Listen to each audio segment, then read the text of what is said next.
جب سرکار نے ایسی بات کی جو ظاہری طور پہ سمجھ میں صحابہ کی وہاں تک فراست نہ پہنچ سکی تو فوراً ہاتھ جوڑ کے عرض کر دی، یا رسول اللہ یوں ہے، اسی طبقے کی ایک حدیث آ رہی ہے آگے مسلم کے حوالے سے، اگر وقت نے ساتھ دیا تو بالمعنی اسی طبقے کی حدیث غور کریں۔ صحابہ نے مانا کہ آپ بھلے مدینے میں، رب کا عرش آپ سے چھپا ہوا، سرکار نے اسی عقیدے اور اسی اپنی شان کا اظہار فرمایا۔ اور آج اس بھائی سے میرا سوال ہے جو یہ بات کرتا ہے، وہ میرا قومی بھائی تو ہے نا، اور کچھ بھی نہ ہو کہ سرکار کو دیوار کے پیچھے کوئی چیز نظر نہیں آتی، میں اس سے پوچھتا ہوں اب تیری بات ٹھیک ہے یا جو صحابہ سرکار کے اس خطبے کو سن کے خاموشی اختیار کر رہے ہیں؟ اور امام مسلم اس حدیث کو صحیح مسلم میں روایت کر کے مسلمانوں کے عقیدے کی رہنمائی کر دی کہ تو کہتا ہے سرکار دیوار کے پیچھے نہیں دیکھ سکتے، اور سرکار خود فرما رہے ہیں ہماری نگاہیں عرش اعظم تک پہنچی ہوئی ہے۔ اب آپ فیصلہ آپ نے کرنا ہے کہ یہ شخص ٹھیک ہے یا سرکار کا جو فرمان ہے اس کو یقیناً ثم یقیناً ہر حال میں سرکار کی بات کو حقیقت دی جاتی ہے۔ تو پھر مبارک کیوں نہ دوں میں ایسے مسلمانوں کو کہ جن کا آج بھی وہی عقیدہ ہے جو آج سے 1450 سال پہلے صحابہ کو سرکار نے عقیدہ سکھایا تھا اور صحابہ نے وہ عقیدہ رکھا تھا۔ آج جس مسلمان کا وہ عقیدہ ہے، بتائیں 1450 سال بیت گئے، وہ مسلمان پھر مبارکباد کا مستحق ہے کہ نہیں ہے؟ نعرہ لاؤ تو پھر نعرہ لاؤ، یہ کوئی نعرہ اچھی لا پھر لانا ہی ہے تو جی میں کوئی مریل بندہ بیٹھا ہوگا۔ خیر، سرکار علیہ السلام کے صحابہ کا جو عقیدہ وہی آپ کا عقیدہ اور وہی تمام اہل سنت کا عقیدہ، خواہ وہ حنفی ہو، وہ مالکی ہو، وہ شافعی ہو یا حنبلی ہو، یہ چاروں طبقات اہل سنت ہی کے ہیں۔ اب جو سنی ہے اس کا یہ عقیدہ ہے، اور جو کہے نا سرکار دیوار کے پیچھے نہیں جانتے، اس کا عقیدہ اور ہے، صحابہ کا عقیدہ اور ہے، اور عقیدہ اسی کا صحیح ہوتا ہے جس کا عقیدہ صحابہ کے عقیدے کے ہم مثل ہو، اور وہ ہے یا رسول اللہ کہنے والے سنیوں کا عقیدہ۔ اب اس میں مفسرین محدثین نے کلام کیا کہ یار ایک بندہ ہی فوت ہوا ہے نا، حضرت سعد ایک بندہ ہی تھے نا اللہ کے، یہ عرش اعظم کو کیا ہو گیا کہ یہ جھوم رہا ہے؟ اس پہ کلام کیا خصوصاً امام نووی نے، مسلم شریف کی عربی زبان میں شخص نے شرح لکھی ہے، بڑی مشہور ہے پورے ورلڈ میں، یہ خود شافعی المسلک ہے۔ امام نووی خود کون سے مسلک سے تعلق رکھتے ہیں؟ شافعی، لیکن ہیں سنی۔ میں نے پہلے کہا حنفی ہو، مالکی ہو، شافعی ہو، حنبلی ہو، چاروں طبقات کس جماعت کے ہیں؟ اہل سنت ہی کے ہیں۔ اہل سنت ہے، یہ شافعی المسلک اہل سنت کا بہت بڑا محدث گزرا ہے، اس نے صحیح مسلم کی شرح لکھی عربی میں، اسی پہ کلام کرتا ہے اہتز لہا عرش الرحمن، کہ اللہ کا عرش سعد کے لیے کیوں جھوم رہا ہے، آخر کیا وجہ ہے؟ غور کریں، نیک بندوں کو رب کتنے مقام دیتا ہے، پھر رب کی شریعت کو اپنے ساتھ لگا کے رکھیں، اپنے آپ کو شریعت کے تابع کر کے رکھیں، دنیا کی رسمیں جو شریعت سے ٹکراتی ہوں، جو مسلمان ان کو خیر بات کہہ کے زندگی گزارتے ہیں، دیکھیں رب ان کو پھر پروٹوکول بھی عطا فرماتا ہے۔ کیا لکھا محدث نے؟ اہتزاز العرش، اللہ کے عرش کا جھومنا، اللہ کے عرش کا اہتزاز العرشی، عرش کا جھومنا، تحرکہ فرحم بقدوم روح سعد رضی اللہ عنہ۔ محدث نے لکھا امام نووی الشافعی نے کہ اللہ کا عرش پتہ ہے کیوں جھوم رہا ہے؟ اس لیے کہ آج ایک نیک بندے کی روح وہاں پہنچنے والی ہے۔ اللہ کا عرش سعد یعنی نیک بندے کی روح کی آمد پہ یوں خوشیاں منا رہا ہے کہ آج میری طرف سے گزرے گی ایک روح، جو روح ہے ایک نیک بندے کی۔ دیکھیں جملے، تحرکہ فرحم بقدوم روح سعد، حضرت سعد کی روح کے یہاں گزرنے کی وجہ سے اللہ کا عرش خوشیاں منا رہا ہے۔ غور کریں، سرکار کے غلام کی روح گزرے جس دن، اس دن رب کا عرش کیا مناتا ہے؟ خوشیاں مناتا ہے، جھومتا ہے۔ اور جس دن خود سرکار آ جائے پھر رب کے نیک بندے اس دن خوشیاں مناتے رہتے ہیں۔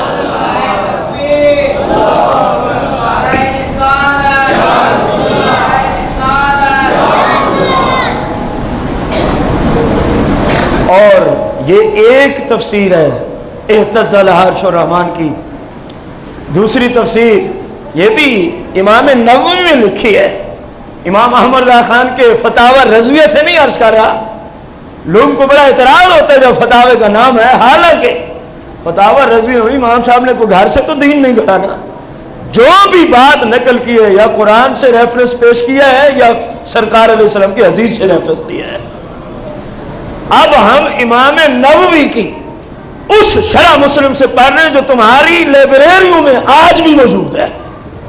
جو بھی مسلم تم پڑھتے ہو اس کی اس شرح سے تمہارے محدثین، مدرسین، شیوخ اس شرح سے ضرور استفادہ لیتے ہیں کہ اس حدیث سے مسلم کی شرح میں امام نووی میں کیا کلام کیا ہے۔ میں اسی شرح سے پڑھ رہا ہوں۔ ایک تو یہ ہے کہ کون سی چیز جھومی ہے، کیوں جھومی ہے، کہ نیک بندے کی آج کیا گزرے گی، اور دوسری تفسیر دیکھیں گے نا تو ایمان مزید پختہ اور تازہ ہوگا۔ وَقَالَ آخَرُونَ، کہہ رہے ہیں کہ بعض محدثین کا یہ خیال ہے، بعض محدثین کا یہ خیال ہے المراد اہتزاز اہل العرش، کہ یہاں جو حدیث میں ہے نا کہ میں اللہ کے عرش کو جھومتا ہوا دیکھ رہا ہوں۔ ایک تو ظاہری معنی یہی ہے جو پہلے ہم نے بیان کر دیا، اور یہ تو یاد ہے نا کہ وہ جھوم کیوں رہا ہے، یہ تو نقطہ یاد ہے نا۔ اب بعض محدثین نے کہا نہیں عرش نہیں جھوم رہا تھا، بلکہ اہتزاز اہل العرش وہم حملتہ وغیرہم من الملائکہ، بلکہ ان محدثین نے کہا آج کیونکہ یہاں سے سات کی کیا گزرنی ہے، وہ اللہ کے نیک بندے کی روح ہے، انہوں نے کہا جن فرشتوں نے اللہ کے عرش اعظم کو اٹھا رکھا ہے وہ حضرت سعد کی روح کی آمد کی خوشی کی وجہ سے وہ جھوم رہے تھے، اور ان کے ساتھ یہ اور فرشتے تھے وغیرہم من الملائکہ، جتنے فرشتے وہاں موجود تھے وہ سب کے سب جھوم رہے تھے، اس وجہ سے کہ آج حضرت سعد کی یہاں سے روح کا گزر ہونا ہے۔ معلوم ہوا جب کسی نیک بندے کا گزر ہو، کسی نیک بندے کی آمد ہو، خواہ اس کی روح کی آمد ہی کیوں نہ ہو، فرشتے خوشیاں مناتے ہیں۔ فرشتے کیا مناتے ہیں؟ دوسری جب ہم نے اس کی تفسیر عرض کی تو ادھر فرشتے خوشیاں مناتے ہیں نیک بندوں کی آمد پہ، اور ادھر فرشتوں جیسے لوگ، بلکہ بعض لوگ ان فرشتوں سے بھی افضل ہے۔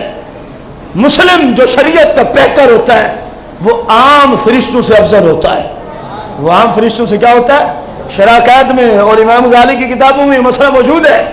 اب غور کریں، ادھر فرشتے خوشیاں مناتے ہیں نیک بندے کی روح کی آمد پر، اور ادھر مسلمان خوشیاں مناتے ہیں سرکار علیہ السلام کی آمد پر۔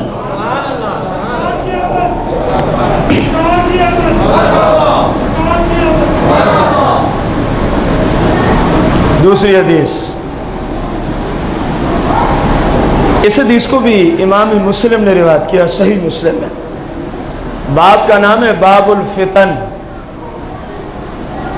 اس پورے باب میں یہ تقریباً ہر محدث نے اس باب کو باندھا ہوتا ہے تقریباً اپنی کتاب میں۔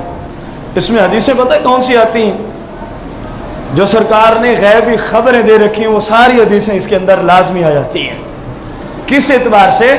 کہ جو میرے بعد قیامت تک فتنے اٹھیں گے، باب الفتن، فتنہ کی جمع، اس پورے چیپٹر میں ایسی حدیثیں ہوتی ہیں کہ سرکار نے جن حدیثوں میں ان باتوں کا ذکر کیا ہے کہ جو آپ کے زمانے میں موجود بلکہ بعد میں ہونے والی تھیں، بعد میں ہونے والی تھیں،